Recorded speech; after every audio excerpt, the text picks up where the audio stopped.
Good morning, I'm Neil Dolling. I work as the manager of the Environmental Centre of Excellence for MOL LNG here in London. Neil, you participated in a panel here at LNG Shipping and Terminals Conference 2023. And one of the things discussed, of course, was LNG's place in the energy transition. How do you see LNG being part of the energy mix going forward?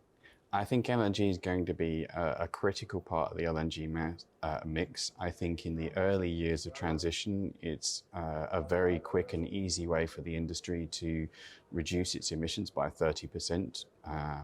And then I think in the longer term, as we've spent all of this resources in investing in LNG propulsion systems and containment systems, I think it's going to be around for the long term. When you're investing multi-million dollars in a system, you need to get that return. The financing people need to get the return on those investments. So I see LNG being around for a long time to come, and potentially well beyond 2050 when we get to the net zero level. Now, of course, LNG is still a fossil fuel, and one of the things being trialed now on LNG-fueled vessels is onboard carbon capture systems, and you highlighted some potential place for carbon capture moving forward. I was wondering if you could talk a little bit, how do you see carbon capture being part of that energy transition? I think the chemistry of carbon capture itself is well known, and I think it's been well used as an industrial process on shore for a very long time. I think it needs to be marinized and brought into the marine domain, but I think we need to look at the whole process of carbon capture.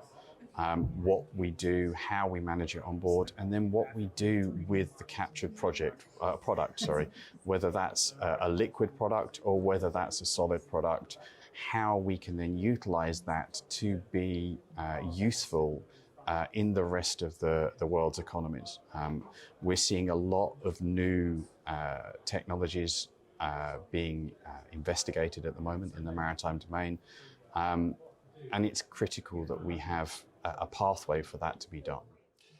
You mentioned about turning carbon from a waste product into a commodity. What do you see as the challenges in building out that value chain? Yeah, I do think we should be thinking of it as a commodity rather than a waste. Shipping is only 3% of the world's energy. We have to try and abate that. We have to try and manage that. So we need to look at how we can do that and what value it can bring. The storage of the CO2 on board is going to be a challenge for us. The transportation of it to where it becomes useful, and how we load and discharge it from our vessels. And we need to build the infrastructure to support that. But I do think that we have lots of models for that already. I think we've already seen in the LNG industry that we've been able to develop an LNG bunkering infrastructure for LNG fueled vessels. And I don't think it would be particularly difficult from a technology perspective to expand that to a CO2 bunkering system as well. Now, what do you see as far as perhaps regulations playing into all that, and policy, I guess, as well? I think the technology is very, very new for shipping at the moment, and having spent time at the IMO over the last year or so, I think that we don't know how to deal with it yet. I think from onshore industrial processes, it's always been seen as a waste product, and that has led us in shipping to look at it as a waste product other than as a commodity. And I think once we are able to demonstrate through some of the pilot projects that are running at the moment that there is a market for CO2 as a commodity, I think we perhaps will see a different approach to regulation. If we don't have that market in the end, I think it will only be seen as a waste product and something to be got rid of. Now, you did highlight a couple of interesting uses for CO2, and I was wondering if you'd mention those. Yes, certainly. I've been looking at a number of projects recently. CO2 is widely used in the food and beverages industry, and until recently I didn't realize how widely used it was.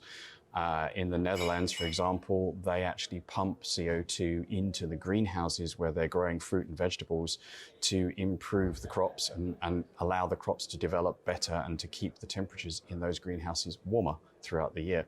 I also came across a product recently where you were using the solid form of CO2 waste products that is then used as base materials for the development and creation of concrete. So it would be a great thing if the shipping industry could actually turn around and take its CO2 stream and provide it to the building industry to reduce their CO2 output and turn that into a circular economy. That would be fantastic for both us and other industries. And I think this is something new for shipping. We do have to look beyond our existing market into alternative markets that may be able to use the product that we can produce for them.